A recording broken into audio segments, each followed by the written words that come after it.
Hello guys, welcome sa ating channel dito sa Pinoy Code Camp. So ang topic natin ngayong araw ay about HTML. So alamin natin guys kung ano ba ang HTML at kung paano ito gamitin. So guys, nandito tayo sa website ng W3 Schools. So ito yung gagamitin nating reference na website para pag-aralan ang HTML. So dito guys, meron silang definition ng HTML. So sabi nila dito, HTML is the standard markup language for web pages. Okay, so yung HTML guys, ginagamit yan sa paggawa ng mga web pages or ng isang website. No? So itong nakikita natin sa screen, isa itong web page na tinatawag. So, para maka-create to guys, gumamit ng HTML. Okay? Sabi rin dito, with HTML, you can create your own website. So, yun. Pwede nga tayong makagawa ng isang website gamit lamang ang HTML. HTML is easy to learn and you will enjoy it. So, tama naman yun. Madali lang talaga aralin tong HTML. So, yung meaning pala nitong HTML, so abbreviation yan guys. No? Wala lang silang binanggit dito. Pero ang meaning niyan guys ay Hypertext Markup Language. Okay? So kapag sinabing markup, parang naglalagay lang ng mga tag or palatandaan sa mga letters or words. So same din with sa HTML, no? Kasi nga ano to markup siya, no? So may mga tagging tayong ginagawa rito. Mamaya makikita nyo kung ano yung ibig ko sabihin about sa markup, no? So baba tayo guys. Yan. So ito guys yung example ng isang HTML na code. So ito yung code niya, no? So nag-i-start siya lagi sa doctype, no? HTML yan. Ito yung laging nasa taas. At sunod yung HTML. Yan. So ito guys, kapag may ganitong HTML, meron itong kapartner. So yung kapartner niya, HTML din yung nakasulat. Pero sa unahan merong forward slash. So ito yung start, tapos ito yung dulo, no? Or tinatawag na start tag at end tag. Yan. So sa loob nitong HTML na tag, so tag siya, no? Pwede tayo maglagay pa ng mga additional HTML tag. So yan. Itong head, yan, isa ring HTML element or tag yan. Ito, title. So napansin nyo yung title, no?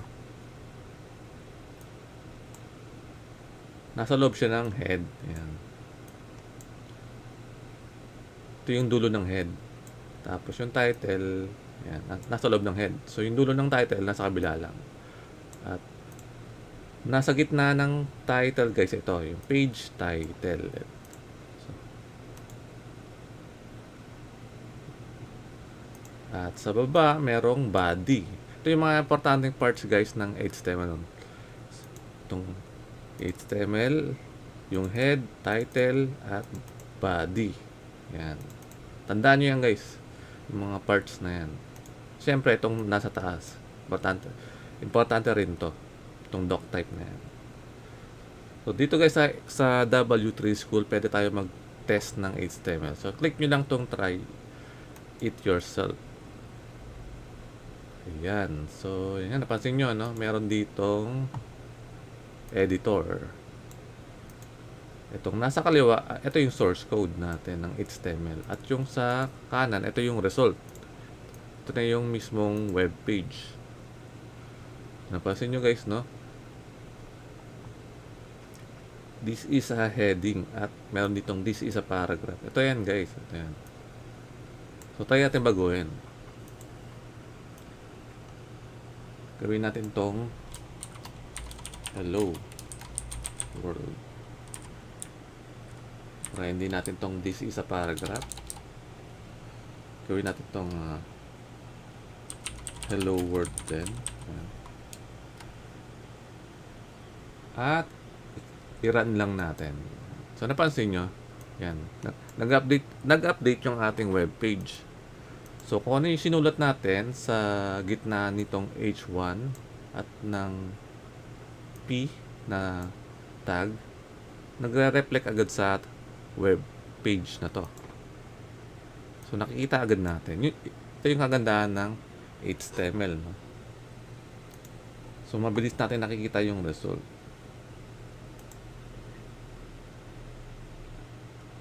Page title, hindi natin gaano makikita yung kanyang value kasi yan yung lumalabas lang yan guys sa taas ng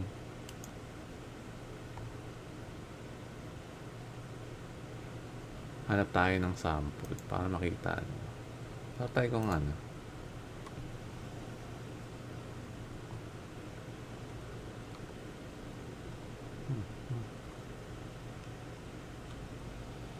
try natin itong ilagay sa isang notepad.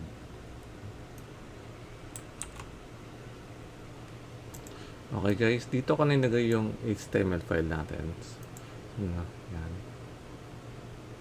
Hello.html ang kanyang pangalan. So ito, double click lang natin ito.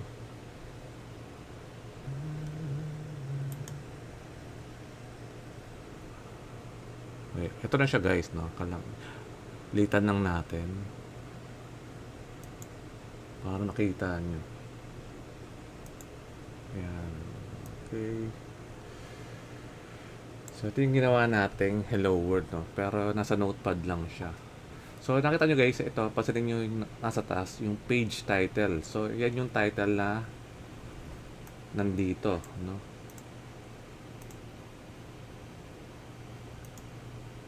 Ayan. Kung ano yung sinulat natin sa loob ng title na tag, yan yung lumalabas dito sa taas. So pwede nyo rin guys gamitin yung Notepad++. Yan. Pag sa Notepad++, napansin nyo nag-iba yung kulay ng mga tags ng HTML, no? Naging color blue. At yung mga value sila yung color black. So dito pala guys, so hindi nag-update, no? Page title pa rin yung kanyang pangalan. Burahin natin yan. Gawin natin hello page. Yan. Save natin. Tingnan natin kung magre-reflect agad. Refresh natin to. Yun. So napansin nyo guys, nag-update, no?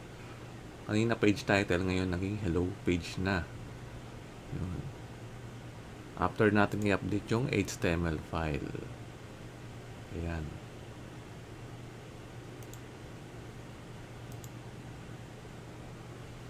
Alright. So, tandaan nyo guys, sa loob ng body, nandito yung pinaka-main natin. Laman ng ating page. Itong nakikita natin sa screen. Itong hello world at hello world. Sila yung nasa loob ng body. So, ano lang, no? Parang katawan lang ng tao itong HTML. May head at mayroon ding body. Okay, so balik tayo dito sa W3 School. Okay. Click natin yung next na mga topic nila. Yun. So ito guys, meron silang definition dito ng HTML. So sabi nga, HTML stands for Hypertext Markup Language. HTML is the standard markup language for creating web page. HTML describes the structure of a web page. So, kung walang HTML guys, so walang structure yung ating mga web page or yung parang kung sa bahay, no? Kapag gagawa ka ng bahay, di ba dapat may structure para tumayo at makagawa ka ng bahay. So, same din with HTML. Or same din sa mga web page. Kailangan natin ng HTML para magkaroon ng structure yung ating mga page. At HTML consists of series of elements, or ito yung mga tags. HTML elements tell the browser how to display the content. Yun nga, no? Gamit yung mga elements na yun, nalalaman ng browser natin, no, kung paano niya i-display yung mga content ng ating page. Gaya nito, no? Ito, dapat yung hello world dapat naka-bold at dapat malaki yung kanyang font. At yung kabila, yung isa namang hello world dapat maliit lang. So, kaya nagagawa ng browser natin yan dahil yan sa mga HTML element. Nalalaman ng browser kung paano niya i-display yung mga content ng ating web page. So, HTML elements label pieces of content such as this heading, this paragraph, and this is link. Yan.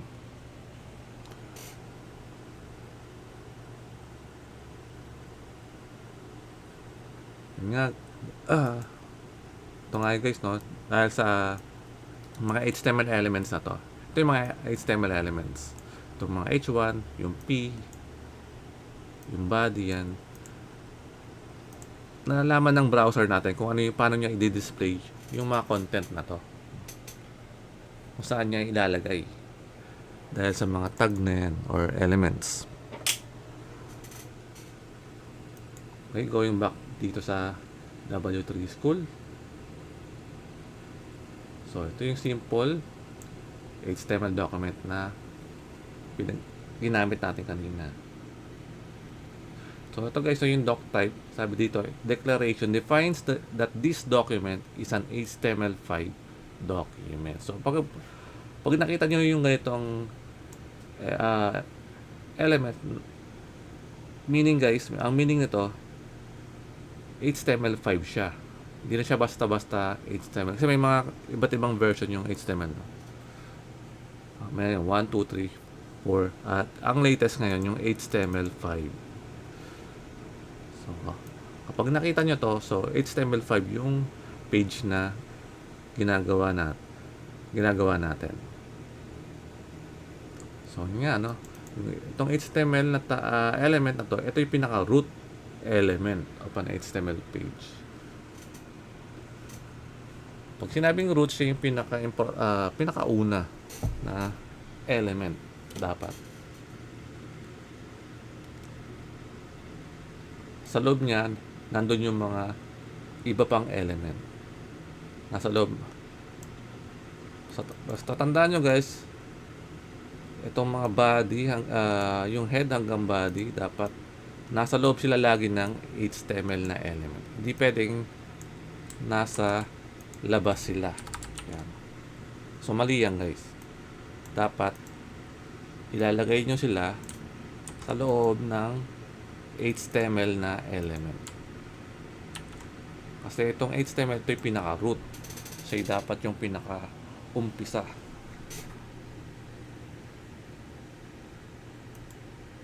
Yan, no?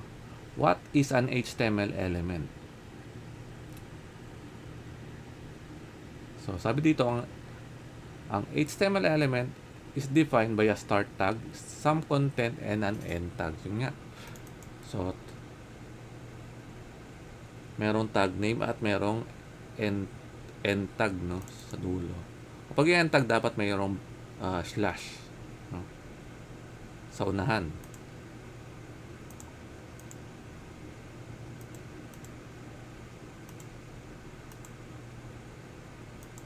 Okay. Ito, gaya pala nito. Merong, ito yung start tag, tapos meron siyang end tag.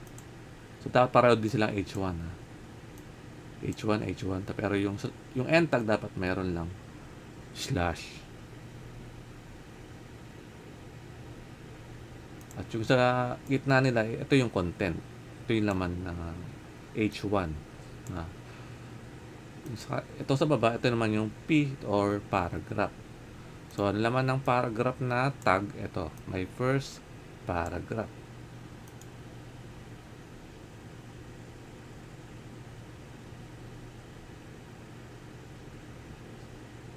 So, dito guys, may mga sample na tag, no? H1P. Yan. So, may mga end tag. At dito guys, naman napansin nyo, merong BR. So, yung BR, ito yung break, no?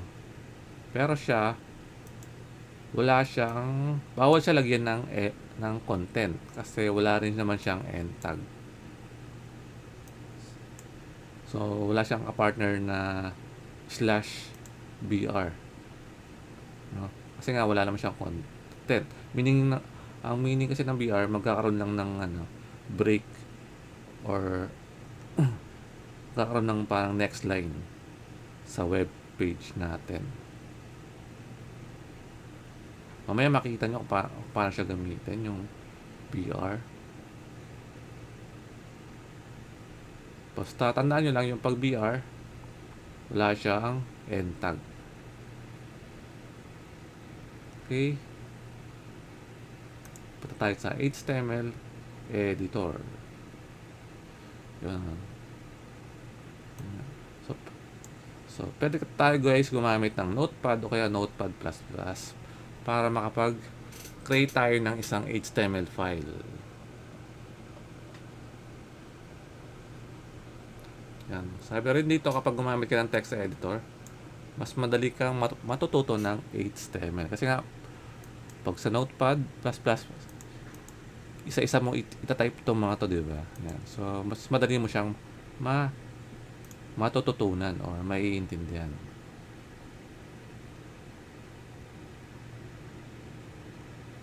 So, ginawa na natin to guys, no? So, gumawa tayo ng HTML file gamit yung Notepad at Notepad++. Pero mas maganda gamitin tong Notepad++. Okay, tayo sa basic ng HTML. So, okay, napag-aralan na natin to, yung doc type, no? Alam niyo na rin to. At yung HTML na root element at yung body. So, punta natin guys yung HTML elements. Yan. So, tingnan natin yung mga iba-ibang sample pa. Yan. Nested HTML elements. Ano ba to guys? Itong mga nested na to. HTML elements can be nested. This means that elements can contain other elements. Ito lang yan naman guys, no? So, itong HTML, ito yung root natin, no? Sa loob niya may mga nested na HTML element. So, nested kasi nasa loob ng itong HTML na tag. So, parang nested, no? Parang nagpatong parang pinagsama-sama natin. Parang nagpatong-patong sila. Pero dito guys, yung pagka-nested niya, ibig sabihin nun, yung HTML meron siyang lamang body. Tapos yung body may lamang H1 at may lamang paragraph. Ganun lang yan.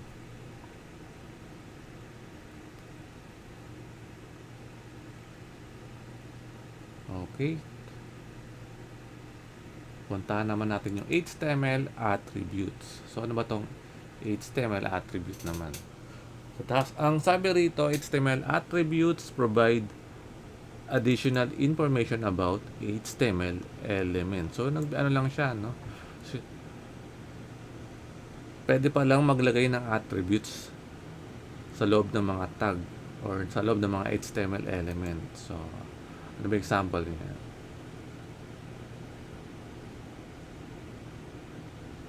So, dito tayo, maghanap tayo ng example. Ito, sabi rito, href attribute.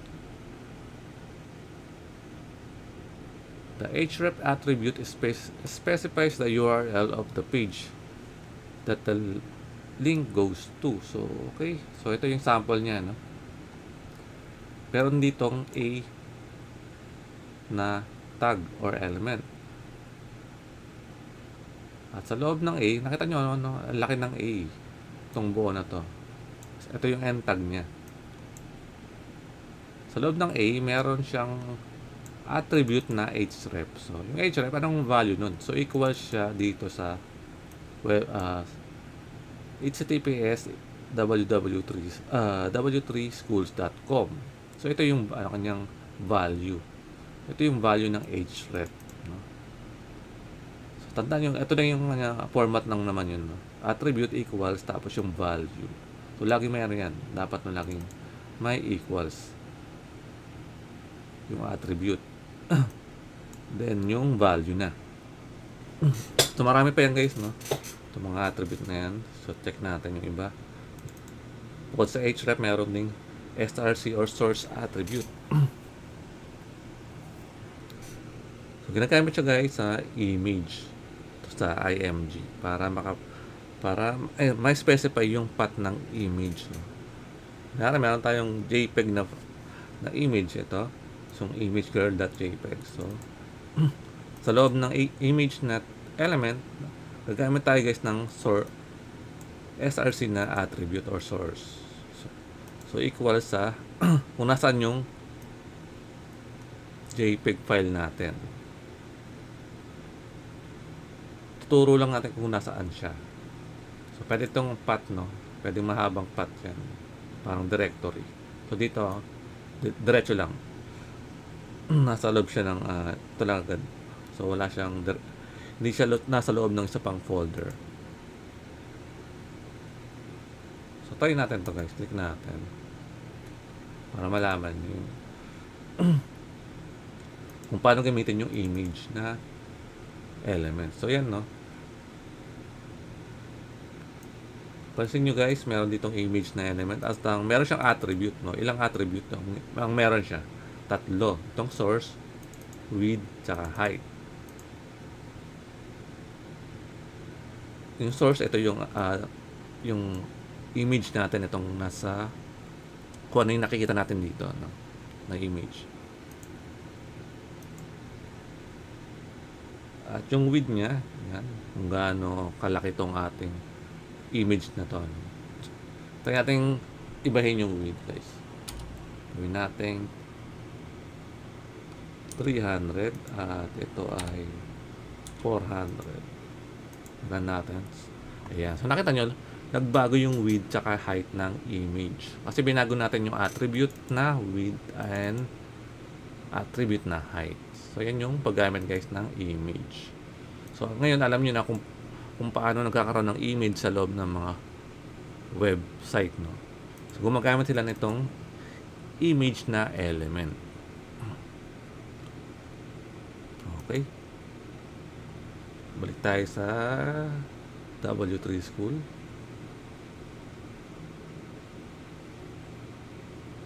Ito yung sinasabi ko guys, no. Sabi dito, there are 2 ways to specify the URL in the source attribute. So dito guys,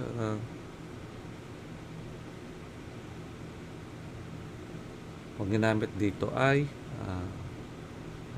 basahin muna natin to. Absolute links to an external image that is hosted on another website.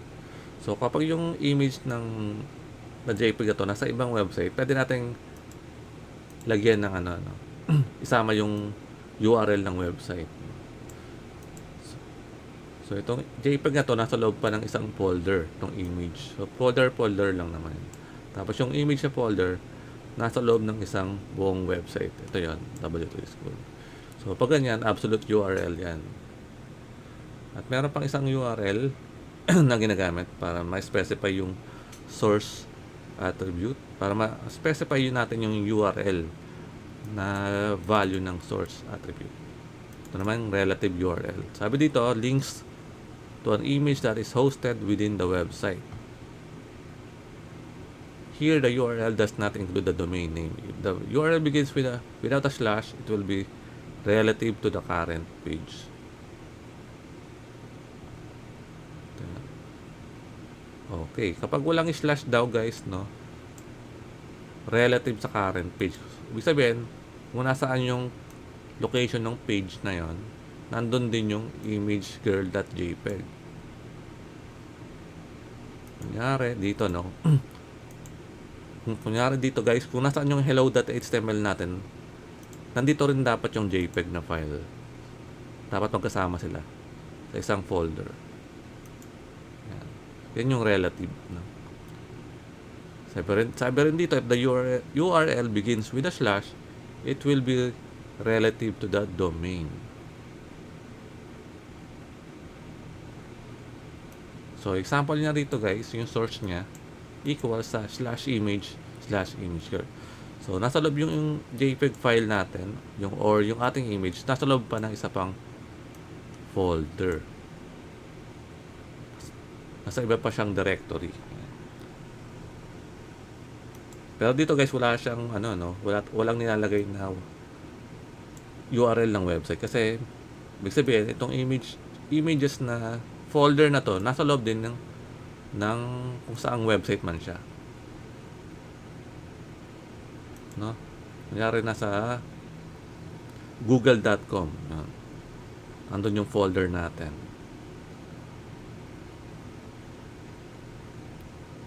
So, tandaan nyo, guys, kapag absolute URL, sabihin itong URL na to or website na to na ibang website yan.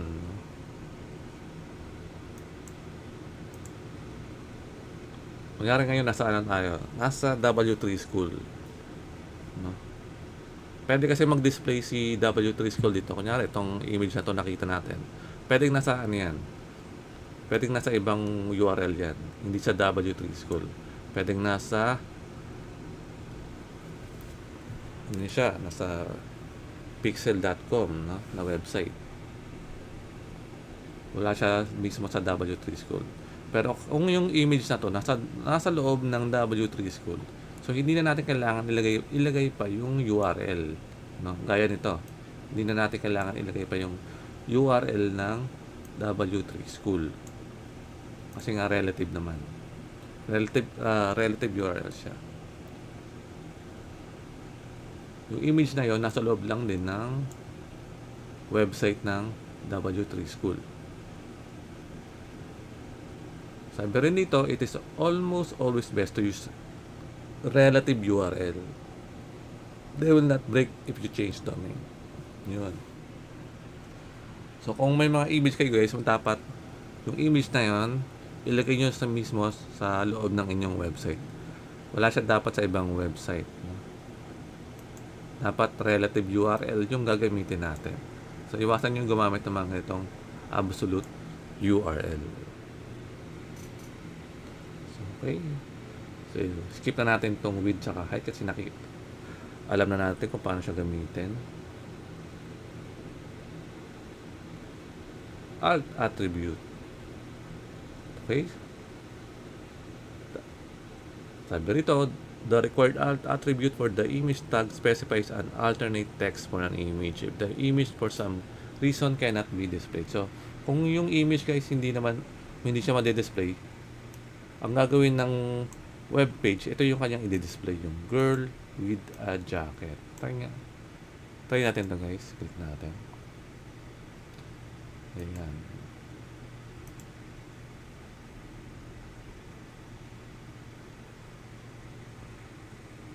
So, ito yung image. At meron siyang alt, no? Try natin ibahin yung pangalan ng image. Lagyan natin ng S. IMG curves. Run natin. Ayan. So, nakita nyo, nawala yung image. Pero, merong may label dito, no? Yung girl with a jacket. Ito yan. So, ibig sabihin nung, guys, kapag nawala yung image, meron pa rin i-display yung ating browser na label. Pero dapat merong alt na attribute sa loob ng image. Para pwede pa rin tayo mag-display ng text kahit nawawala yung image. So, ibalik natin yung S. Tanggalin natin yung S. Ayan, para bumalik yung image. Ayan. Okay, balik tayo dito, guys. So, ayan. Okay, ito naman, style attribute. So, ito, guys, importante rin to, yung style attribute. So, sabi rito, the style attribute is used to add styles to an element such as color, font, size, and more. Yan, no? So, gamit yung style, pwede natin iba-ibahin yung color, yung font, saka size, no, ng mga text. Gaya nito, no? Yung paragraph natin na, or yung p-tag natin dito, meron siyang style na attribute. Equal sa color, color na red. So, ito yung ano, no? Makapasin nyo, merong colon sa gitna. Tapos sa dulo, merong semicolons. Ito yung dulo, no? So, yung semicolon na yan. So, yung color, dapat sa gitna niya lagi may colon. So, yung color tapos yung value. Okay? Try natin. So, yan. So, ito yung paragraph na merong style na attribute. Yung isang paragraph wala, no? So, baguhin natin yung color. Gawin natin green. Yeah. So, naging green na siya, no?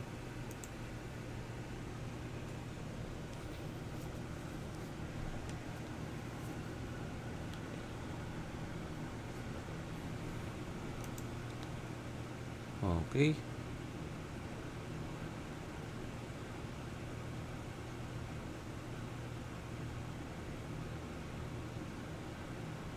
So, itong style guys, pag-aralan pa natin to pag nasa CSS na tayo.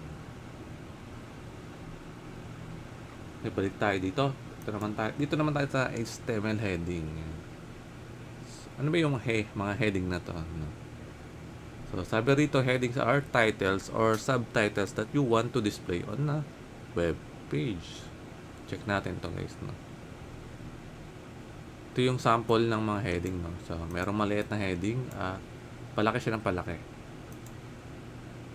Itong heading 1 siya yung pinakamalaki at ang pinakamaliit itong heading 6. Yan. So, ito yung guys, no? Sabi nga dito, merong H1 at merong hanggang H6 na tag. So, H1 yung pinakamalaki, no? Or siya yung pinaka-important heading daw. At yung H6, siya naman yung pinaka-least na important heading. So, ito yan, no? H1, H2, H3, H4, H5, at H6. Pag-check natin yan. Ayan. So, ito sila, no? Ito yung kanilang itsura ng mga H1 na yan. H1 hanggang H6. So, H6 yung pinakamaliit at H1 ang pinakamalaki. Okay.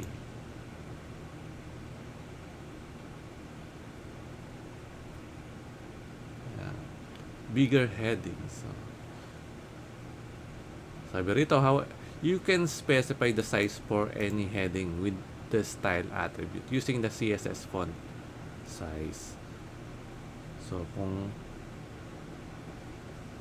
kung gusto nating baguhin pa yung ano, no, size, no, kung nalilitan pa kayo sa H1, so pwede pa nating lakihan yan guys. So, try natin. Pero kailangan gumamit tayo ng attribute na style. So, nakita nyo, laki nung heading 1, no? Kasi nga, gumamit tayo nitong style na attribute. So, dito, sinabi natin yung kung ano yung gusto natin mangyari. Yung font size, gawin niyang 60 pixels. So, gawin natin 80. Lakihan pa natin. So, yan. Mas lumaki pa siya ngayon. Okay.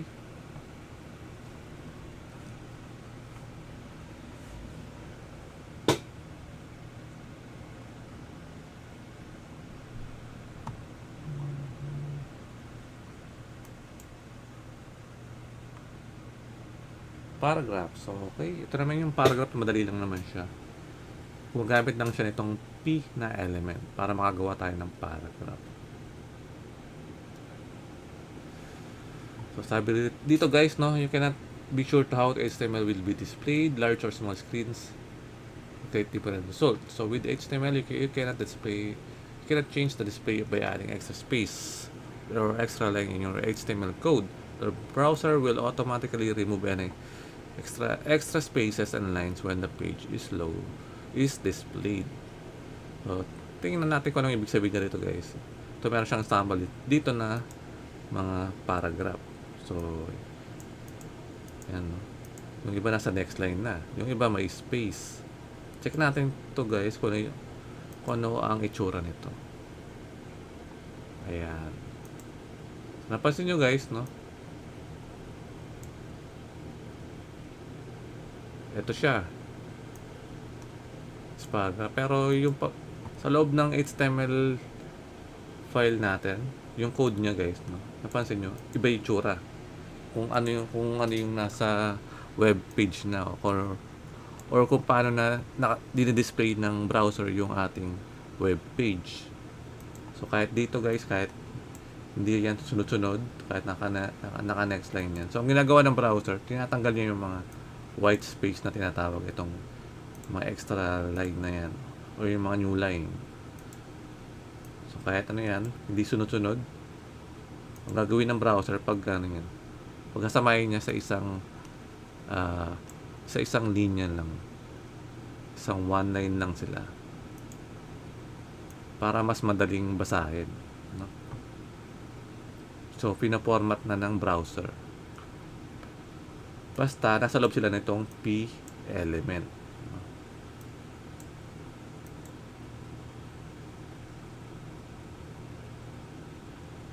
Ito eh. Napansin nyo, guys, yung pangalawang paragraph na may mga space pa siya rito, no? Ang laki ng space niya. Pero pag display sa browser, maayos na. Maganda rin siyang tingnan. So kahit ilayo ko pa to, run natin, maayos pa rin, no? Dahil yan sa P na element or paragraph element. Okay. Dito tayo sa HTML styles. So ano ba tong HTML style na to? So ito yung ginamit natin kanina, guys. Naglalagay tayo ng style sa loob ng isang element. Pwede din natin baguhin nga yung color, yung font, and pati yung size. Yan. So ito yung ano kanya, yung syntax niya, no? Pag sinabing syntax, ito yung format lang din. So tag name, yung pangalan ng HTML element, tapos to style, tapos to ano yung property. Yung property yan yung color or font or size, tapos yung value, yung red, kung color yan, pwede yung value, ito yung color na red or green, no? Yung ginamit natin kanina. Yun nga. Yung property, ito yung CSS property. So mamaya pag-aaralan natin yung CSS din, or yung cascading style sheet.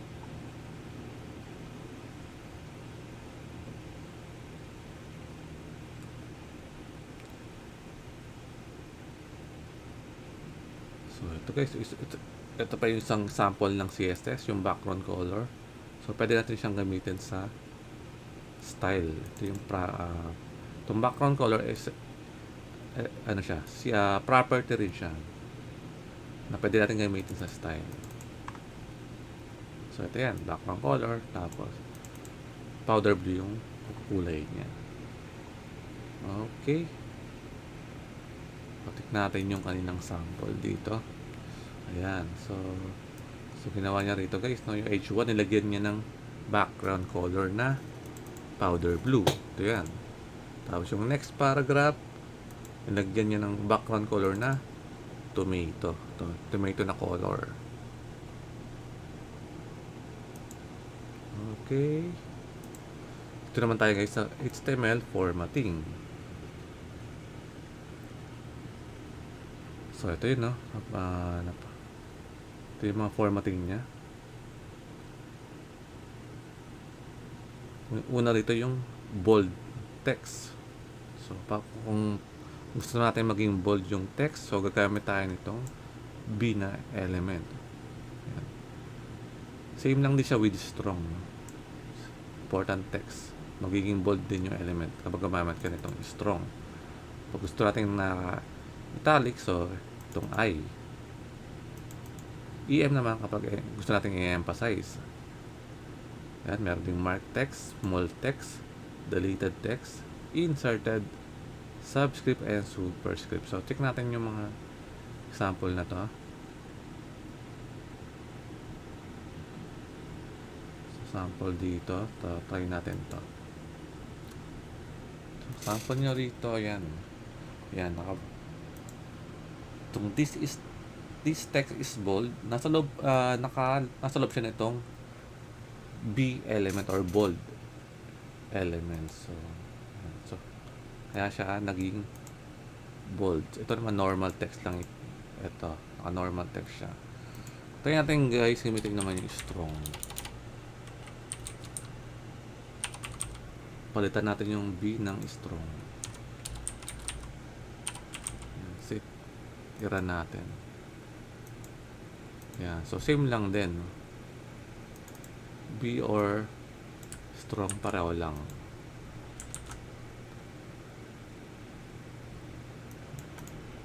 Try natin to. Strong. Ito naman ay bold. Yan. I-run natin. Yan. So, nakita nyo, pareho lang sila ng itsura. No? Yung bold tsaka strong.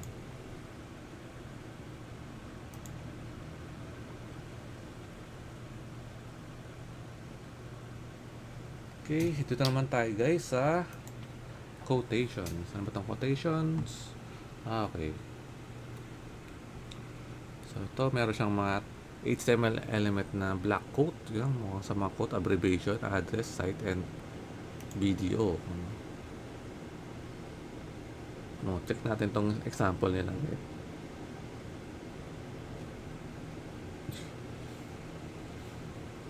Ito yung example nila ng black quote. So, sabi dito guys, browsers usually indent black quote elements. So, black quote elements defines a section that is quoted from another source. So, check natin kung ano yung itsura nitong black quote. So, ito yung itsura niya lang naman.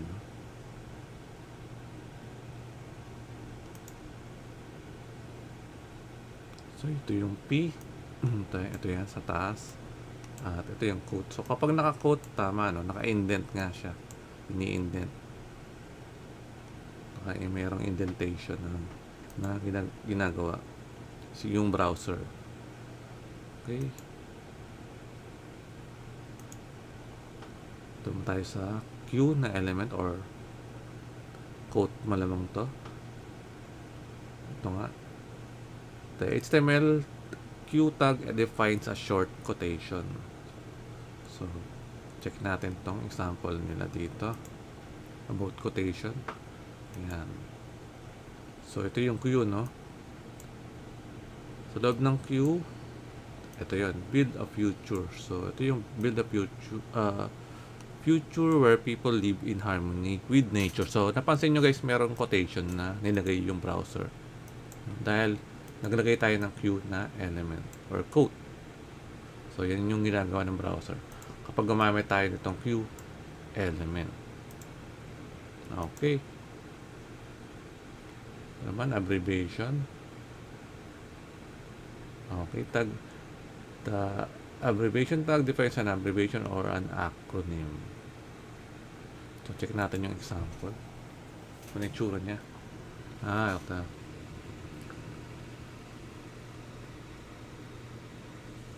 Ito yung abbreviation guys, no?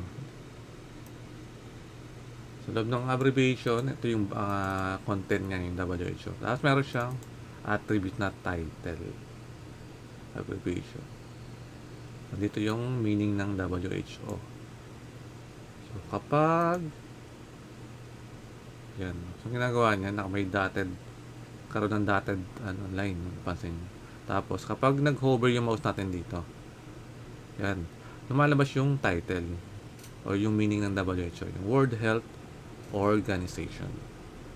So, yan. Ito guys yung paggamit ng abbreviation na element.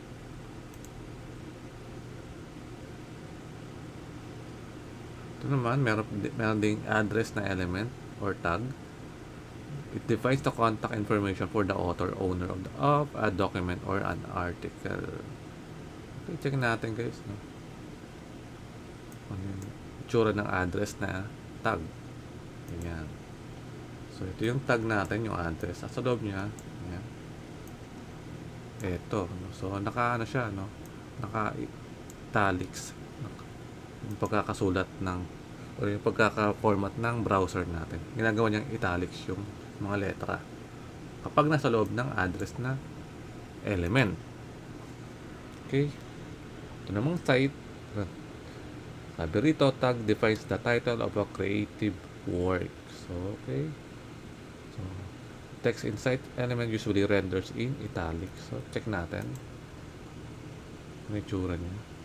Ayan. So, ito yung site natin, no, nasa loob ng paragraph.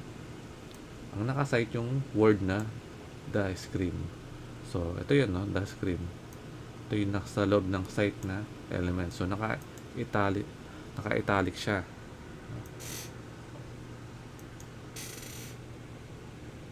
Okay. Parang same lang din sa no, sa address. Pero yan. Pag gusto natin bigyan ng emphasize, no, gawin, or pag gusto natin gawing italics, pwede tayo gumamit itong site. Yan. Ito, BDO, bidirectional override. So, yan yung meaning ng BDO. Hindi siya yung bangko, guys, no? Ang meaning nga ay bidirectional override. Okay? Is used to override the current text direction. Okay. I-testing natin ito, guys. So, ibahin niya daw yung direction ng mga text.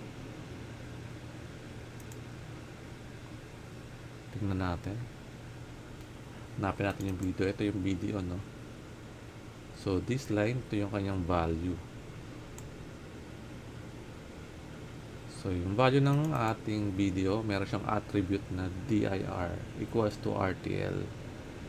So, ginawa niya, guys, no? Binaligtad niya yung direction ng ating ng mga text, no, yung this nasa dulo, yan, sas baligtad pa, binaligtad niya yung mga letra, yan. So pwede pa lang gawin din to sa HTML, no? Pwede natin baligtarin yung mga letra, pati ibahin yung direction, no? Gamit tong video na to. Okay. So ito yan, guys, ito yung mga tag na pag-aaralan natin, yung abbreviation, address, video, block quote, site, and code. Okay, dito naman tayo, guys, sa HTML comment. Okay, sabi rito, HTML comments are not displayed in the browser, but they can help document your HTML source code. So yung comment, hindi natin siya makikita sa display ng browser sa page natin. So, nakatago lang siya. So, ito yung itsura ng comment. Meron siyang ganitong mga tag. No?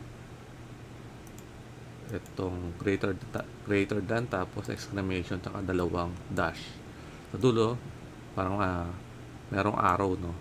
Dalawang dash, tsaka greater than. Ito pala, less than pala ito. So, kung yung nasa loob niya, itong text, yan. Ito yung comment. Ito yung comment natin, no? Yung text.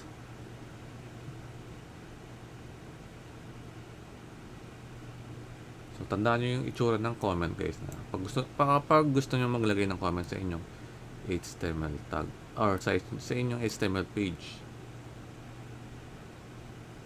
Yan.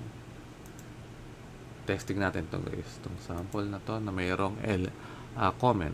Yan.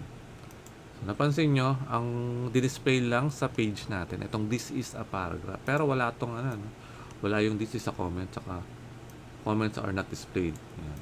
So nakatago talaga siya, saka pansinin nyo, nag-iba yung kulay.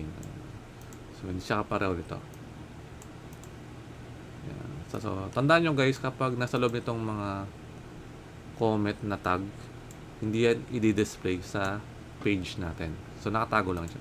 So, maganda lang siya kapag gusto nating, pag meron tayong gustong ilagay na information sa code natin, no?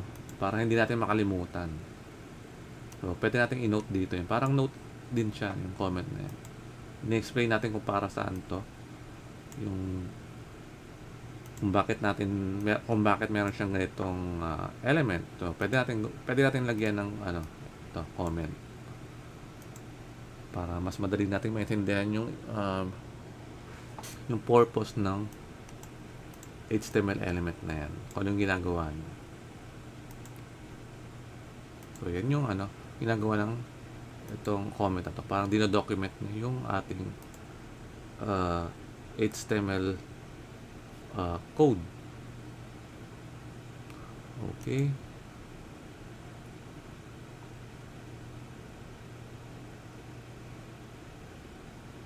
So, ito guys, no? Napansin nyo dito. Merong P na element pero nasa loob ng comment. So, yan. Merong P tsaka image. So, bakit nga nilagay sa loob ng comment itong P tsaka image na element. So, kaya niya nilagay dito guys. Kasi ayaw niyang ma-display itong P tsaka yung image. Pero, although pwede niyang burahin, no? Pero ang ginawa na lang dito, nilagay na lang sa loob ng comment. Para sa future, pwede pa rin gamitin, no? So, pwedeng sa ngayon kasi hindi pa siya kailangan. So, ang ginawa, hinide lang muna. You know, hide section na HTML code. Hina-hide lang natin itong section na to para hindi ma-display sa browser. Yan din yung isa pang purpose ng mga HTML comment. Para ma-hide natin yung ibang mga HTML code. Yan. Sabi rin dito, comments are also great for debugging HTML. You can comment out HTML lines of code one at a time. So, kapag meron tayong gustong i-debug or gustong i-check sa ating HTML, merong problema sa HTML file natin, so pwede nating i-comment out muna yung ibang mga HTML element. So, comment out yung tawag doon guys, no? Kapag nilalagyan ng comment na tag yung itong mga HTML element na to. Ayan. So, kino-comment out natin yung code.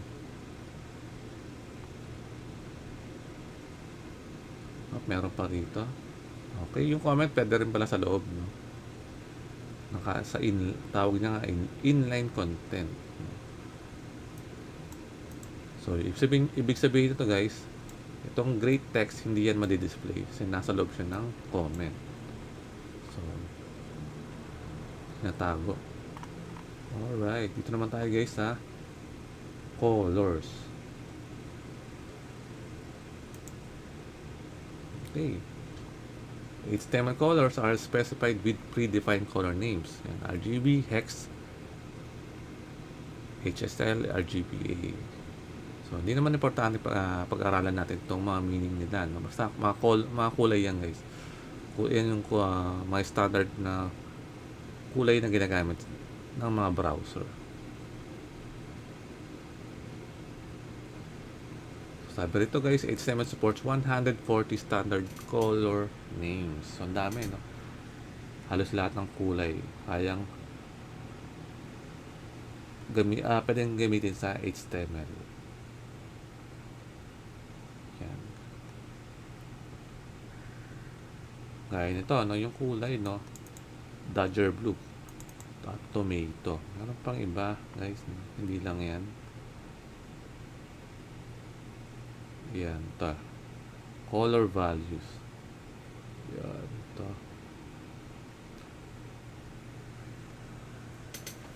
Ito guys, no? Ito yung RGB. Yan, ito yung values niya. Meron ding hex. Ito yun. At ito yung HSL. So, bukod, kung ayaw nyo Kung ayaw nyo gumamit ng itong mga words, tomato, violet, pwedeng RGB. Yan. So, may intindihan ng browser yan, guys. So, ito yung kulay ng RGB, no? Itong red. Hindi ko alam kung red to or orange lang yan. Pero isa lang yung meaning nila, no? Kasi pare-paro sila ng kulay. Iba-iba lang yung value. Ito naka-RGB, ito naka-hex, ito naka-HSL. Yan. Ito naman, light na, ano, no? Light pink. RGBA, tapos isa HSL. HSLA din. RGB rin to, tsaka HSL din. So, yan, no? Ito guys, no? Meron silang sample. Yan. Check natin yung sample nila. Yan. So yung meron ditong style na attributes. So, yung background color, imbis na gumamit siya ng mga word na red, green, ang ginamit niya, RGB. Yan. So, ito pa rin. Ito yung kulay ng RGB na yan. Itong 25599 tsaka 7. So, combination ng mga numbers itong RGB.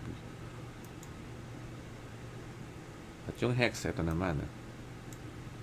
Yung hex, guys, laging merong hash sa unahan. Tapos, may letters and numbers. Kasi tinawag na hex. No? Yung HSL, to may tatlong numbers din. No? At merong dalawang percentage yan. So, kino-combine yan, no, para makabuo ng color. So, yan. So, sa browser natin, nalalaman ng browser kung anong kulay yon gamit tong mga value na yan. HSL, hex, saka RGB.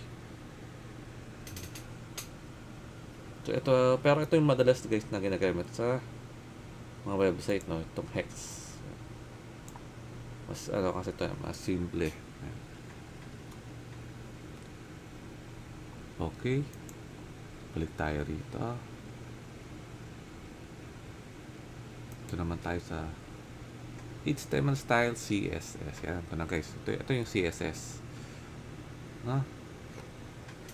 So, ano ba yung CSS? CSS stands for Cascading Style Sheets. CSS saves a lot of work. It can control the layout of multiple web pages all at once. So, style sheet. So, siya yung nagpapaganda sa website natin, guys. Itong mga CSS na to. Siya yung naglalagay ng mga kulay. Yan. Siya yung nagpapaganda ng mga layout ng ating ng ating mga website. So, yan, napansin nyo, no? May iba-ibang kulay, tapos may mga border pa, no? At dito may naka-box. So, nagagawa to, guys, gamit yung CSS.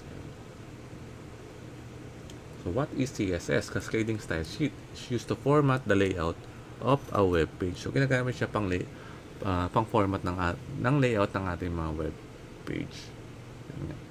So, gamit yung CSS, we can control the color, font, size of text, spacing yan, ng mga elements, how elements are positioned and laid out, what background image or background colors are to be used. Different displays for different device and screen sizes. So, different device, no? Pwedeng sa computer, tablet, or phone. So, gamit yung CSS, pwede natin mabago yung format yung layout ng ating web page depende sa device, no?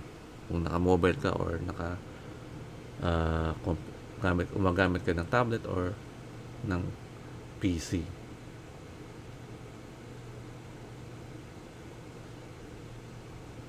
Sabi rin dito, the word cascading means that a style applied to a parent element will also apply to all children elements within the parent. Okay. So, if you set the color of the body text to blue, all headings, paragraphs, and other text elements within the body will also get the same color.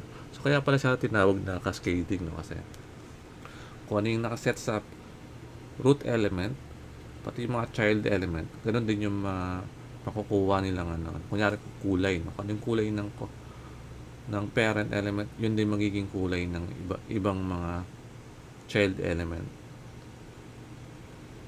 o yung kung ano yung mga naka-nested element. Okay. CSS can be added to HTML document in 3 ways. Ito, inline. Ito yung ginamit natin kanina, style. Inline yun guys, no? Nasa loob ng element tag. Internal by using style element in the head section, at external by using a link element to link to an external CSS file. So, okay, pag-aralan natin to guys, yung tatlo na yan. Inline, internal, tsaka external.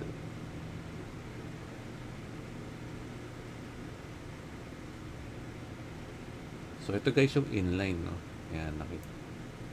Nasa loob siya ng mga HTML element. Ito yung kanyang attribute, yung style. So, yan. Ka-inline yan.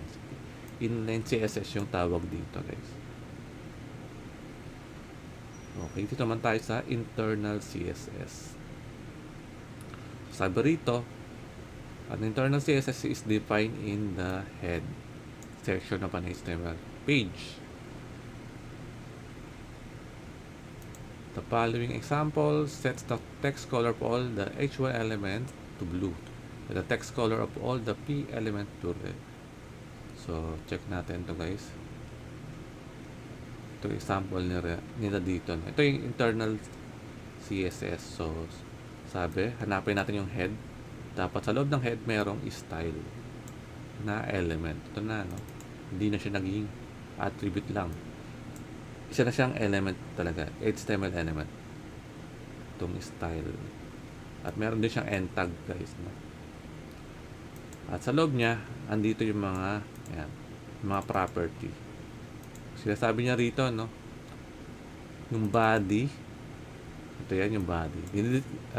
Dinidescribe niya guys na dapat daw merong background color na powder blue. At yung mga H1, dapat may kulay na blue. At lahat ng paragraph, yan, magkakaroon ng kulay na red. So, check natin to guys.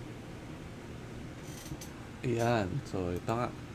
Kung napansin nyo, yung background color natin, no, ay powder blue.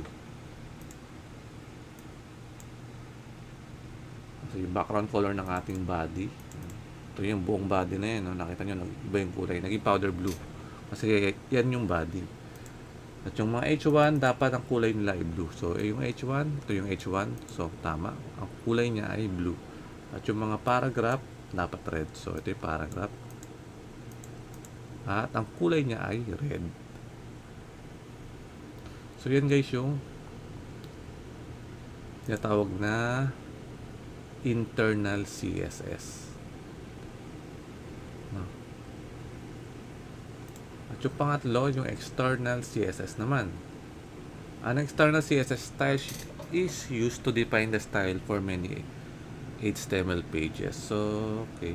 So, ito guys, no, itong internal CSS, isang page lang to yung binabago natin yung style o yung format. Pero kapag external, pwedeng multiple pages na. Hindi lang isang page. Yan. Sabi rito, to use an external style sheet, add a link to it in the head section of the HTML of each HTML page. So, gagawin lang natin guys, gagawa tayo ng isang CSS file lang. Tapos yung CSS file na yon, pwedeng gamitin ng multiple HTML pages. So, example niya ito, meron tayo dito isang HTML file. So, sa loob ng head, dapat merong link na dapat maglagay ng link na element. Tapos, meron siyang attributes na equal sa style sheet. So, meaning, ano siya, CSS. Tapos, merong href. So, ituturo natin yung location ng file natin. No? Saka, kung ano yung pangalan ng ng ating CSS file. So, lahat ng mga CSS file, guys, dapat merong .css sa dulo. So, ang pangalan niya ay styles.css. So, yan yung ilalagay natin sa href. So, kapag yan. So, ito guys, no, ito yung sample Ito yung laman ng style.css na file. Ito.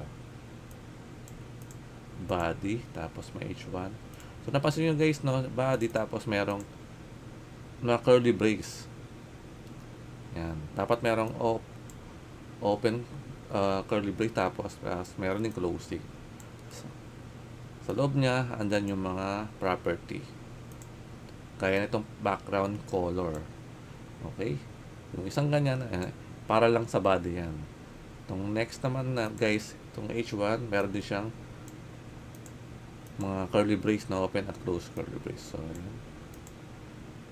Isang buo na yan, para sa H1 lang yan. Same din with sa paragraph na tag. Yan. So, ito yung naman ng ating CSS file. Yung styles.css.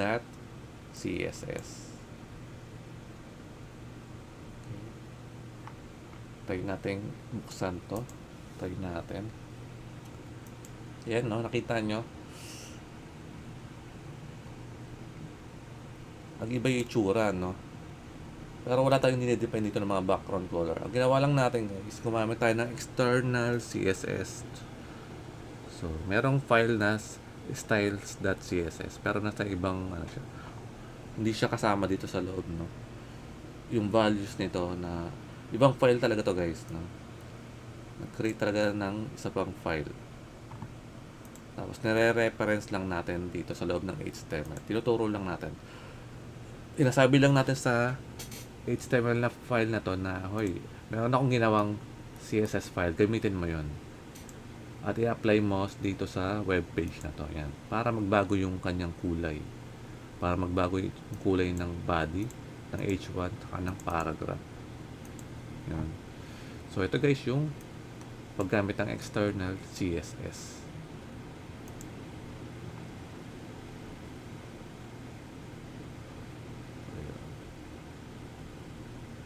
So, marami pa yan guys yung mga CSS na yan. Ay, ito, yan. Border. Napansin nyo dito, marami siyang value na may 2 pixels, solid, and powder blue. Pag check natin yan. So, ito yung ibig sabihin ng nun, guys. No? So, meron ditong internal na CSS. So, yan. Dinidepend niya yung paragraph. Ito yung magiging itsura dapat ng paragraph. Dapat meron siyang border na merong 2 pixels yung border niya. Ito yung kapal ng border, no? Tapos dapat solid. So, beginning solid, diretso lang. Tapos ang kulay niya powder blue dapat. Yan. Okay? Yan yung border na property ng CSS.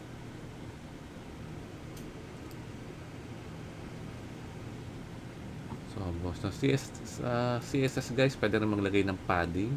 Yan, margin.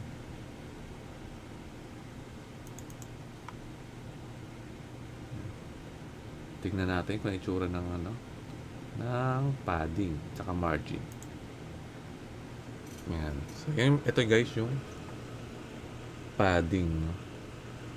So, nagkaroon ng 30 pixels na padding sa loob ng mga paragraph. So, siya? Lumaki. Yung spacing yan yung tinutukoy ng padding. Yung spacing sa loob. At yung isa naman guys, yung margin, tignan. Ito yung margin. Ito naman yung, yan. Yan naman yung spacing sa labas ng paragraph. So, nakita nyo, nagkaroon ng spacing dito. No? Sa taas, sa baba. No? Yan yung margin. So, pwede nyong iset yan gamit yung CSS. Okay. Dito naman tayo guys sa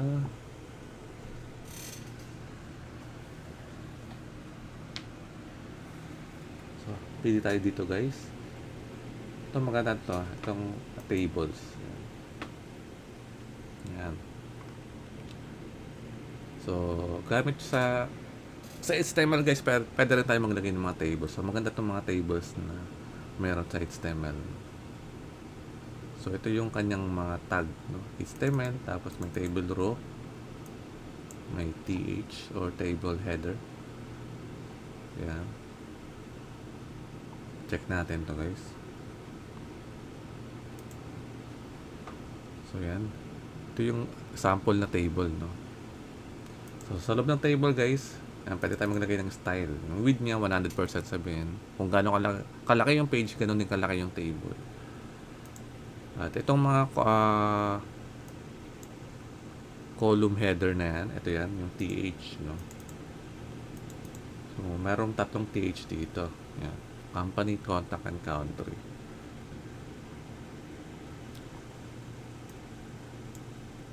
So dito guys, meron tayo tatlong row, no? 1, 2, tsaka 3. So kaya meron ditong TR or table row. Tatlo rin to, no? 1, 2, at 3. Sa loob ng table row, dapat yan. Sa una, puro TH, no? Or table header. Tapos sa pangalawa, table after ng TR, TD naman or table data, no? Tinutukoy niya yung mismong data na. Ito mga yan. Si Alfred's, si Maria, and Germany. Ito yung kanilang company, contact, and country. Tapos sa last, nag-insert ulit ng bagong table row na may mga value. So yan guys, yan yung paggamit ng table sa HTML. Ito nga. So TD stands for table data.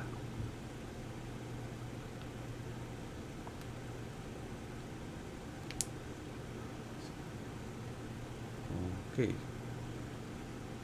Check natin yung iba. Table borders. Ano to? Okay. Ito lang table border. No? Pwede natin iset yung border ng table. So, yan. Gamit yung CSS ulit. Gumamit ng CSS dito. Sinaset lang natin yung border. No? Na merong 1 pixel. Solid. Tsaka yung kulay niya ay black. Which is ito yun. Ito yung tsura niya. Pwede rin collapsed. Ito yung tsura ng collapsed naman. Border collapse. Yan. Marami pa yan guys, yung mga itsura ng borders, no? Pwede nyo subukan, no? At paglaruan itong mga iba't ibang table borders na to. Yan. Ito may round borders din. Ito rin yung gagamitin yung CSS. Yan.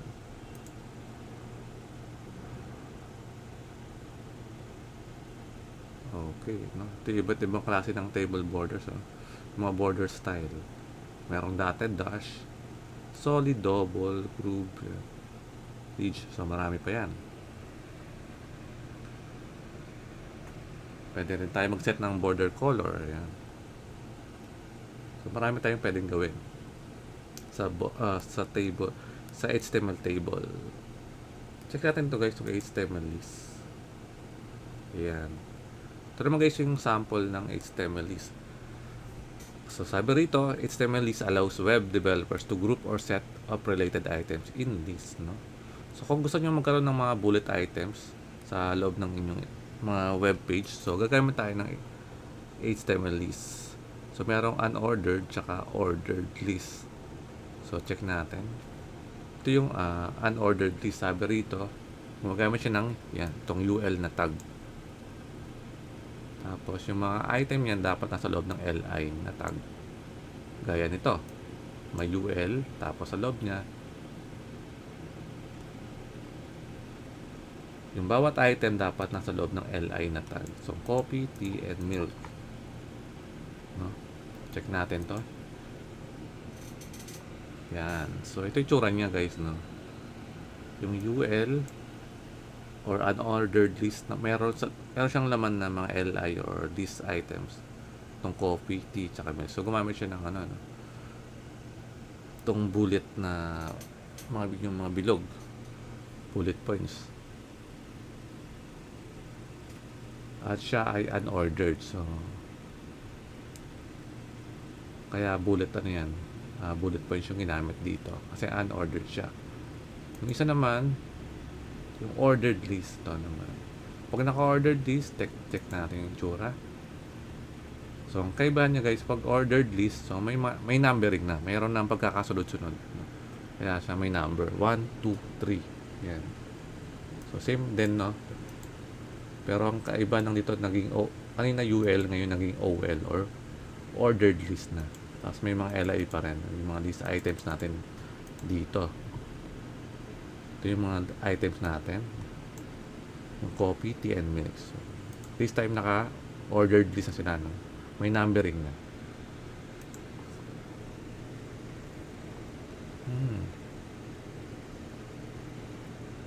Description list. So, ano tong description list na to? Description list is a list of terms with a description of each term.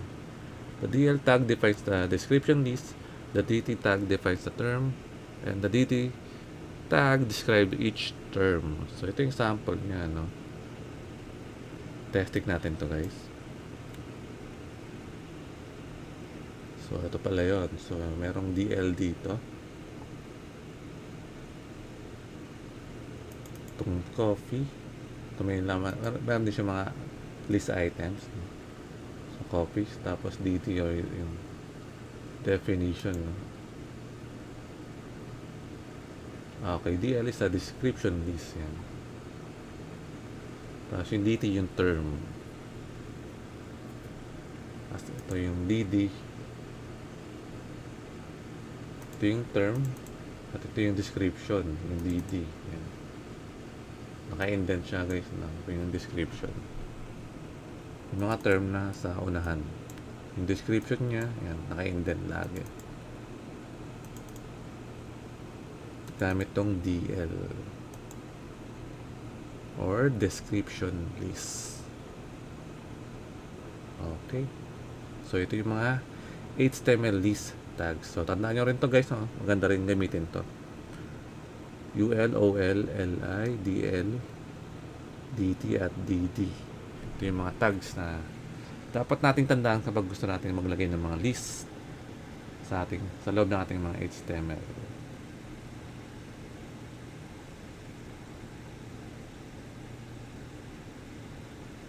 Okay, so check natin tong div, guys, no? Ito importante rin itong div, no? Sa HTML. So, sabi rito, div element is used as a container for other HTML elements. So, pwede siyang, ginagamit siyang container, no? Para maglagay pa ng mga other HTML elements. The div element is by default a block element, meaning that it takes all available width and comes with line breaks before and after. So, isa siyang block element. Ngayon, makita natin yung sample niya. Ito yung sample niya, no? Meron div element dito. Sa loob ng div element niya, ang value niya, ito, I am a div. Sabi rito, kapag div element, block element daw, no? Meaning ng block element, guys, takes niya yung lahat ng width. So, nakita nyo, inoccupy niya yung lahat ng width hanggang dulo. Saka nagkaroon siya ng line break before and after. So, dito, guys, naka one line sila, no? Pero sa browser, ito na itsura niya. Naka-separate na tong IM div na to. Nasa ibang linya na siya. Tapos, nagkaroon siya ng kulay. Meaning lang nito, inoccupy niya yung buong yung width. So, itong may kulay yellow na to, yan. Ito yung ating div natin. So, ginamitan lang ng yan, ng CSS para magkaroon ng kulay. So, pag gusto nyo, guys, gumamit ng mga naka-block or ng naka-block element, pwede kayong gumamit ng div. Kung gusto nyo parang naka-separate siya. Lalo na kung meron pa kayong ibang mga HTML element na gustong ilagay sa loob ng div. So, bukod sa IM div, pwede pang magkaroon ng yan, guys. Magkaroon pa lang sa loob niya ng mga iba't iba pang HTML element. So, testing natin. Yan nga. So, yan nga. Dito, guys, merong style, no? Yung div dapat merong background color na yellow. Ito lang din naman siya. So, dito naka siya, no? One line lang, pero pagdating sa browser, nag-next line siya, no? Nag-create siya ng another linya rito, no? Naka-next line na siya, wala siyang katabi ng mga ibang mga letters, no? Hindi niya kasama tong lorem ipsum tsaka tong dolor sit amen. So naka-separate talaga siya. So isang block talaga siya, no, na tinatawag. Isang buong block. Okay. Div as a container, yan. So try natin to. Ito nga isa sinasabi ko kanina, yung div pwede magkaroon ng other HTML elements. So yung div, meron siyang h2, meron siyang paragraph. Yan. Dahil dyan, yan. Testing natin. So yung div dito guys, no, tandaan nyo, meron siyang background color na yellow. So sa loob ng div guys, naglagay ng h2, p, tsaka mga paragraph na element. So dahil yung div guys, meron siyang background color na yellow. So pati yung h2 tsaka p na ano, nadamay din. So ito yung buong ano guys, ito yung buong div, yung buong may yellow na yan. At sa loob niya merong yan h2 at merong mga paragraph na element. So yan guys, yung kagandahan ng div, no? Pag gusto mong i-group yung ibang HTML elements. So yan yung madalas na ginagamit ng mga web developer, yung div din, para mas madaling mag-groupings. Gumagamit sila ng div na element.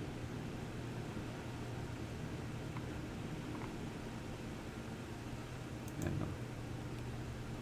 Div element is used to group section of a web page together. So maganda yung div para i-group natin yung iba-ibang section ng ating mga web page.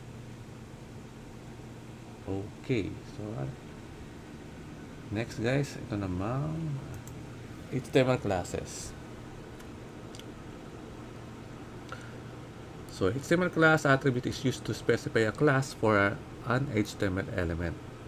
Multiple HTML element can share the same class. So ano ba yung class guys na tinatawag? The class attribute is often used to point to a class name in a style sheet. It can also be used by a JavaScript to access and manipulate elements with the specific class name. So ito yan guys, no? So in the following example, we have 3 div elements with a class attribute with the value of ct. All of the 3 div elements will be styled equally according to that ct style. So kapag class guys, ginagamit din siya sa CSS, no? Pero this time guys, ibis na mga HTML element, pwede tayo mag-define ng sarili nating pangalan. Mayroon dito ct. Ito yung pangalan ng ating class. Pero dapat meron siyang dot sa unahan. .ct.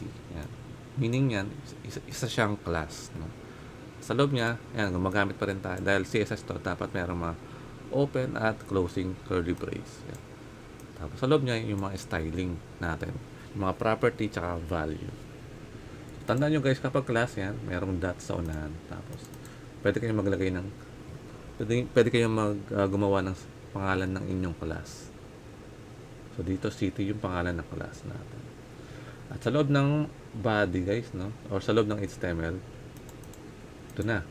Sa loob, gagamitin na natin tong style na yan, tong style sheet na yan, o yung CSS. So sa loob ng div, pwede tayong gumamit guys ng attribute na class yan. So class equals to ct, kasi yan yung pangalan ng ating class dito na nasa loob ng CSS na to, nitong internal CSS na to, no, ct. So dapat match sila, ct at ct.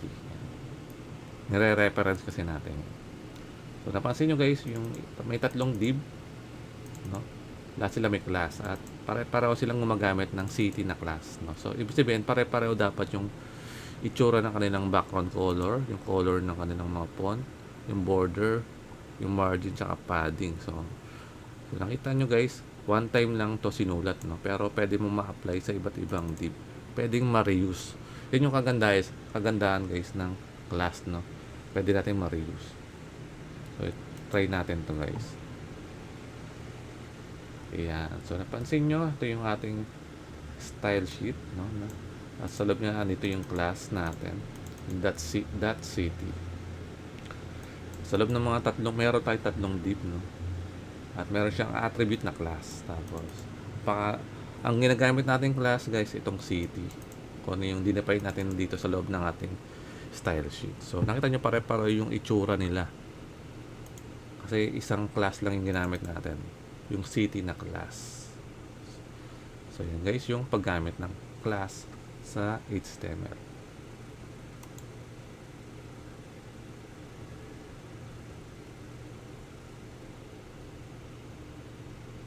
So, okay. Di lang sa loob ng div guys ginagamit yung mga class, no? Pati sa iba rin, no? Sa ibang HTML element yan. Pwede rin gamitin yan. Kaya nitong span. Yan. Sabi nga rito, the class attribute can be used in any HTML element. Yan.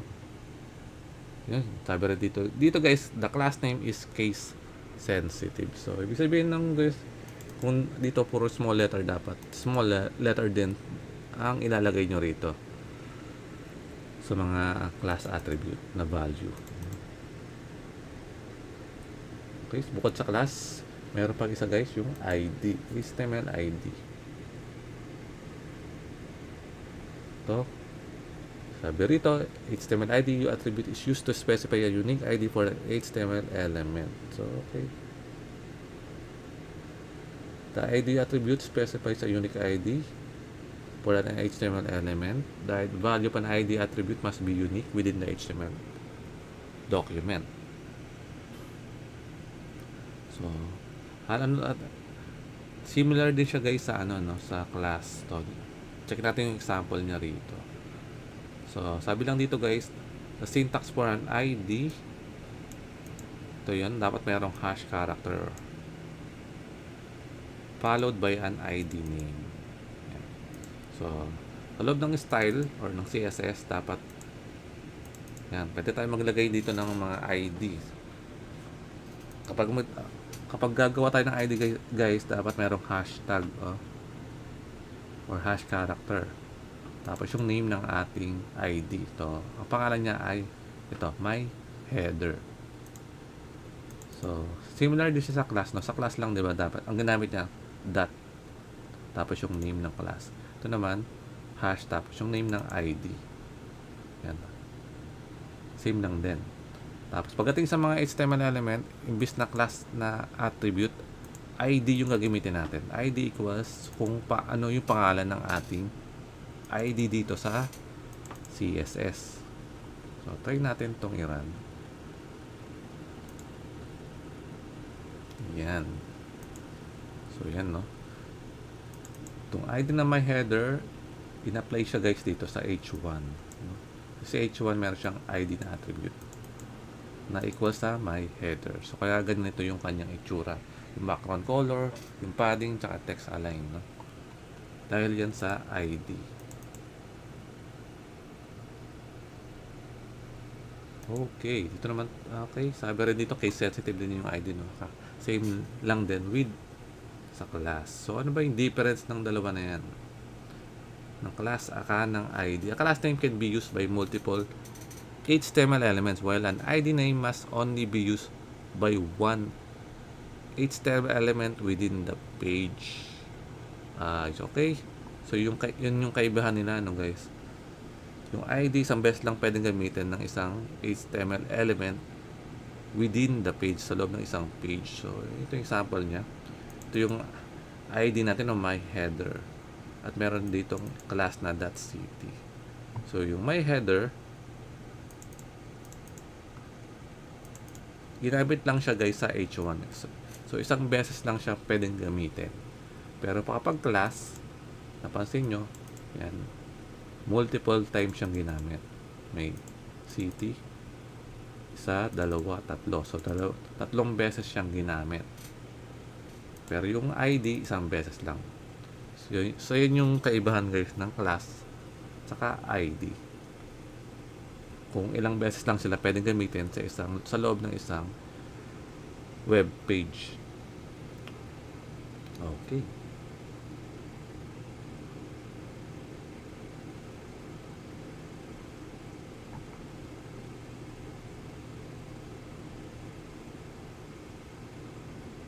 Check natin tong ibang mga HTML topics dito.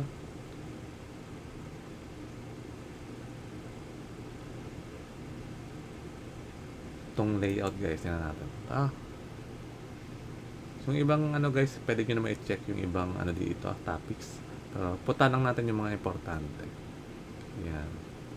Layout elements and techniques. So ito yung sample layout ng isang HTML, no? Yan. May header, may body, tapos may mga footer, no? Yan. HTML has several semantic elements that define the different parts of a web page. So ito yung mga iba't ibang parts ng web page guys, no? May header. Ito nga yun. Defines a header for a document or a section. Nav or navigation links. Ito yun. Yung mga menu. Section defines a section of a document. Article defines independent self-contained content. Aside defines the content aside from the content, no? Like a sidebar. Okay, parang yung aside, yan yung nasa gilid or sidebar. Tapos may footer. Ito yung footer ng mga document or section. Tapos meron ding details, no? Details and summary. So ito yung mga iba't ibang layout ng isang web page mo. So, dapat may header, may nav, may section, at merong mga footer. Okay.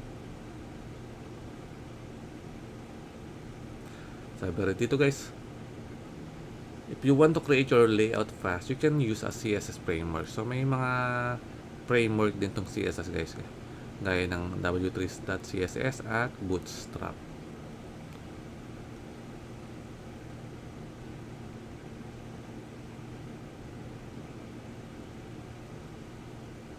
Guys, CSS float layout.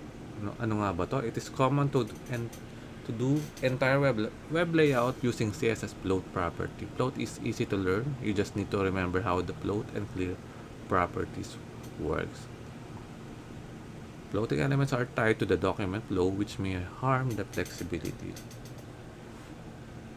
So try natin to guys. Itong CSS float layout.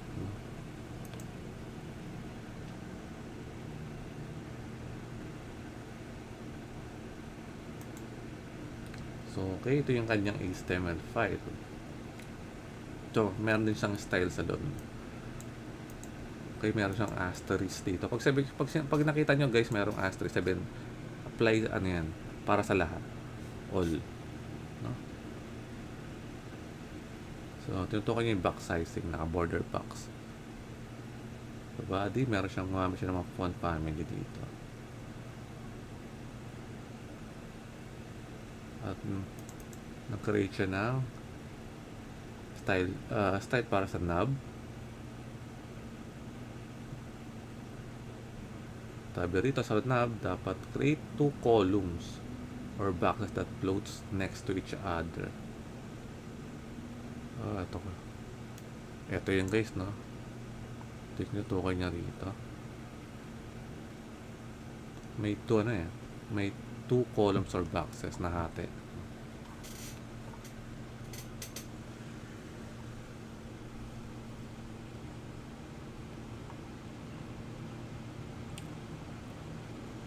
Check natin. At ito yung mga float guys, no? Naka-float sa left. Knob. Knob natin yung knob. Okay. Okay. Ito yung knob, no? Ito yung knob element. So, dapat naka-float daw sa left. So, ayan. Kaya siya naka-float sa left. Yung mga London, Paris, and Tokyo. Okay.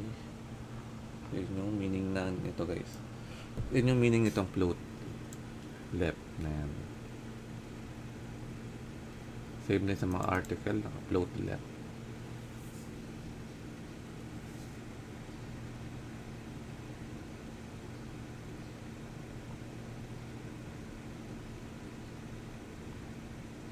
So yun lang naman yung naka-upload. Hindi ko na ginamitan niya. No?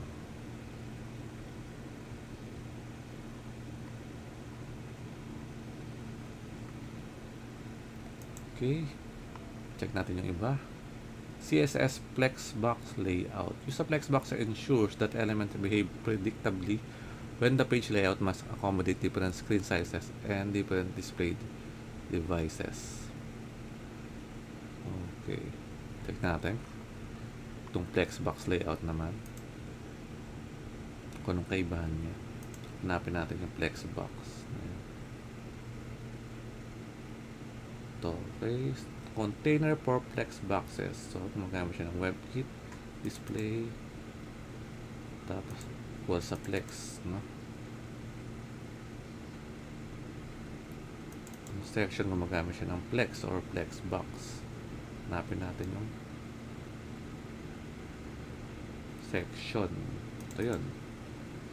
Ang naman niya rin guys ay itong yan, itong mga London, Paris or yung buong knob, tsaka merong article na ito yung London. So naka-flex. So ito yung tsura ng guys, ng flex.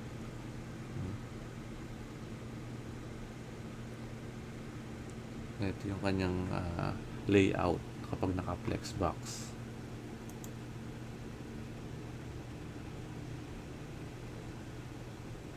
At meron ding CSS grid layout naman. Sabi rito, CSS grid layout module offers a grid-based layout system with rows and columns, making it easier to design web pages without having to use uploads and positioning. Okay. So may iba-iba ano siya, no? Kanya-kanyang ano dito. Separate na tutorial. So CSS grid, pati rin tong Flexbox guys, no?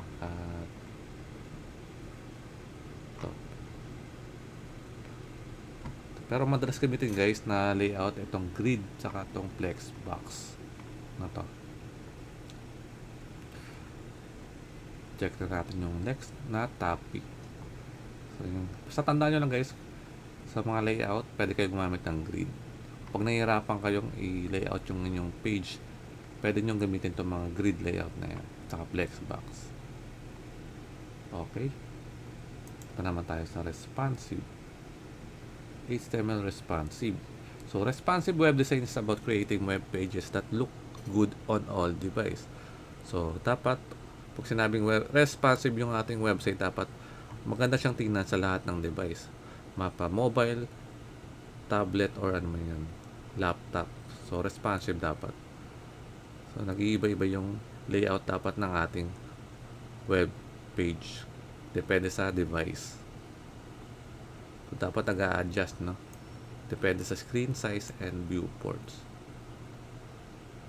Okay, what is a responsive web design? Responsive web design is about using HTML and CSS to automatically resize, hide, shrink, or enlarge a website to make it look good on all devices. So, pinapaganda niya ng itsura. Sa madaling salita, pag sinabing responsive web design, depende sa device, no? Pinapaganda niya yung layout or yung itsura. Setting the viewports. To create a responsive website, add the following meta tag to all your web pages. So, ayan, sabi rito, kailangan daw idagdag natin tong meta na tag na to. Ayan. Itong viewport, kailangan natin iset. Ayan. Kailangan natin tong ilagay. Ayan. Itong buo na yan. Para magandang tingnan. Testing natin.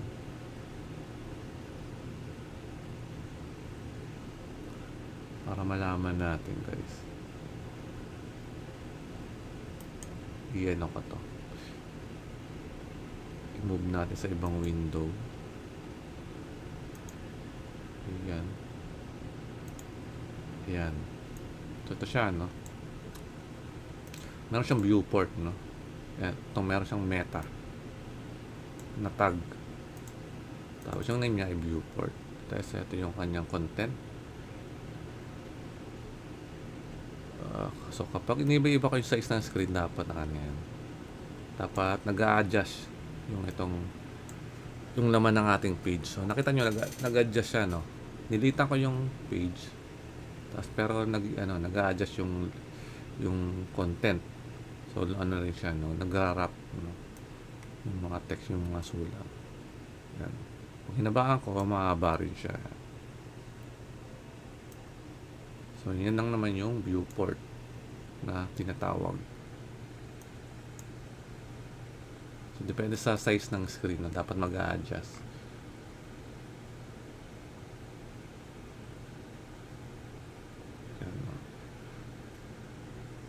Sabi rito, the browser is the viewport of a page which will give the browser instruction on how to control the page dimension and scaling. Yung size yung dimension ng page, no? Yung tinutukoy yun yung ginagawa ng viewport, ina-adjust niya. Sinasabi niya kung paano gagawin ng browser, no? Kung paano niya i-controlin yung dimension ng page. Kung paano lalakihan or lilitan. Kung ano dapat yung maging itsura.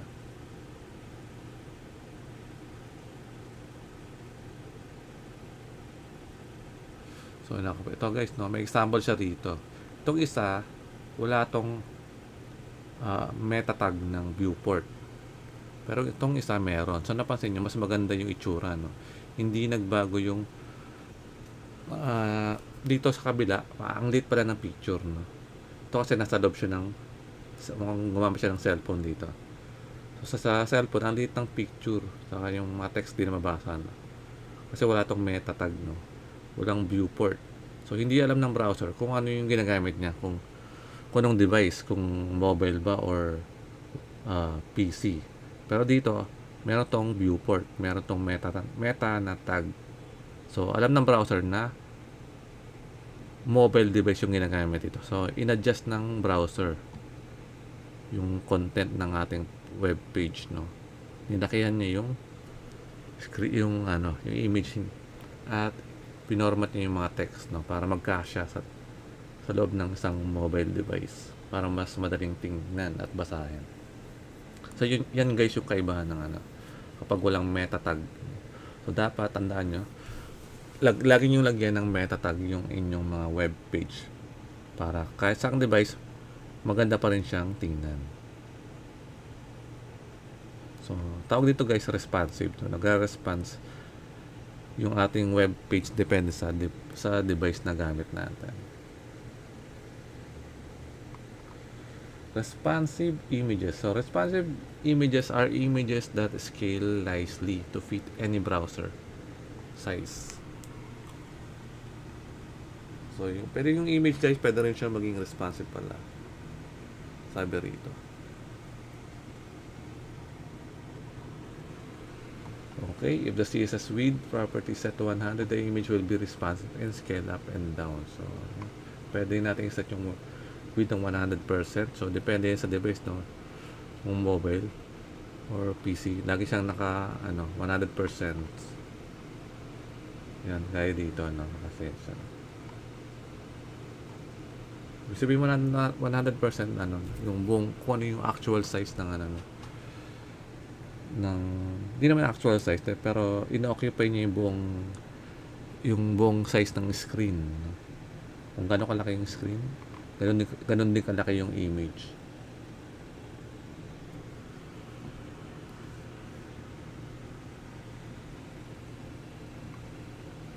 Okay, yan yung kapag width, no? Pero meron pa isang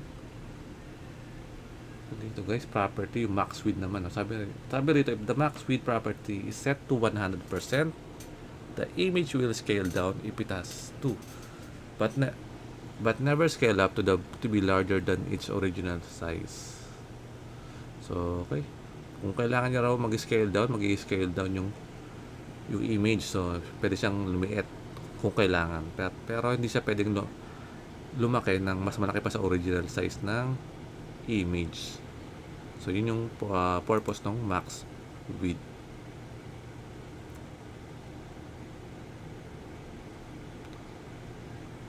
Okay, ito naman tayo. So, pati text guys, no, pwede rin maging responsive pala.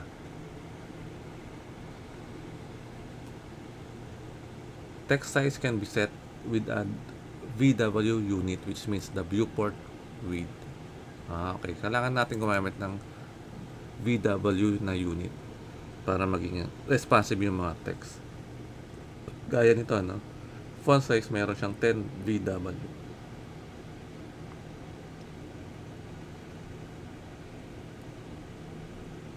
So, sabi dito, that way, the text size will follow the size of the browser window. Okay. So, kung tinutukoy dito guys, kapag malaki yung browser window, lalaki din yung text. Ganun lang. So, magiging responsive yung ating text depende sa size ng screen natin. So, viewport is the browser window size. So, 1 viewport equals to 1% of viewport width. So, 1 VW equals sa 1% ng viewport width. If the viewport is 50 cm wide, so 1 VW is 0.5 cm. So, ito yung computation guys na para masukat natin yung viewport, yung width ng viewport ng screen natin. Saka para malaman natin kung anong value yung ilalagay natin dito. Okay, dito naman tayo sa media queries. So, ito, in addition to resize text, image, it is also common to use media queries in responsive web pages. With media queries, you can define completely different styles for different browser sizes. Example, resize the browser window to see that the 3 div elements below will display horizontally on large screens and stack vertically on small screen. Okay. So, kapag malaki yung screen ko, dapat nakano sila guys, horizontal. Pero kung mag-small screen, dapat naka-stack or nakapatong-patong sila. So, nasa taas yung left menu at yung right menu, content dapat nasa ilalim. So, ito yun. Hanapin natin yung media queries. Yan. Ito yun, guys. Ito yung kanyang syntax. Use a media query to add a breakpoint at 800 pixels. Ito yan. So, gumamit tayo dito ng media queries. Ito yan. Meron siyang at media screen. Yan. So, sabi lang dito na magkakaroon ng breakpoint at 800 pixels max, no? Depende sa size ng screen to, no? Mag-a-adjust yung mga yung mga section ng mga page natin. Try natin to. Yan nga. Ito guys, naka-stack siya, no? Hindi na siya naka-horizontal, yung left tsaka main tsaka right menu.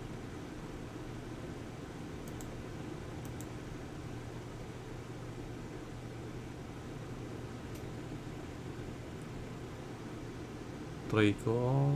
Try natin ano. Move sa ibang window. Ayan. Ito naka-stack siya dito. Hindi ko na ma-set yung ano.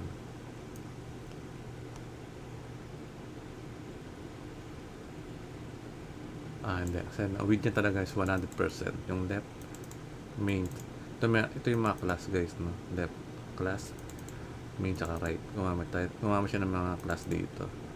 Tapos nakaset yung width nila sa 100%.